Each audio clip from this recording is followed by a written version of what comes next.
বাবা তুমি কে? আর আমার এই বা এইসব কথা কেন কইতাছ? খালাম্মা, আমি কে এটা শুনে লাভ নেই, কইলেও চিনবেন না। আমি এলাকারই পোলা, আশপাশ থেকে অনেক কথা শুনতে হয় তো, তাই বিষয়টা জানানোর জন্য আপনি দাঁড় করেছি, কিছু মনে করেন না। আপনার মেয়ের জামার কিন্তু চরিত্র তেমন একটা ভালো না। যদিও আপনার মেয়ে পঙ্গু, নড়াচড়া করতে পারে না, সেই সুযোগটাই আপনার জামাই কাজে লাগাইতেছে। বাবা আমি এইসব নিয়ে তোমার সাথে কথা কইতে চাই না। আর আমার মেয়ের জামাই খুব ভালো, তুমি তোমার কাজে যাও।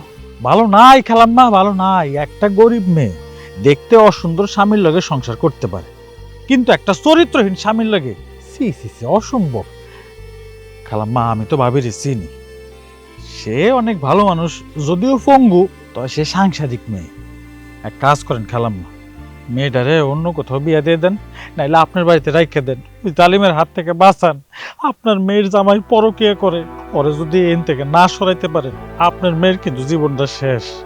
ভালো নাই, সুখে নাই, আমরা তো জানি। আমরা এলাকার ফলে কত কথা আমগো কানে আসে, এটা জানাই দিলাম খালাম্মা। আপনার মেয়ের জন্য আমার নিজেরই খুব কষ্ট লাগে।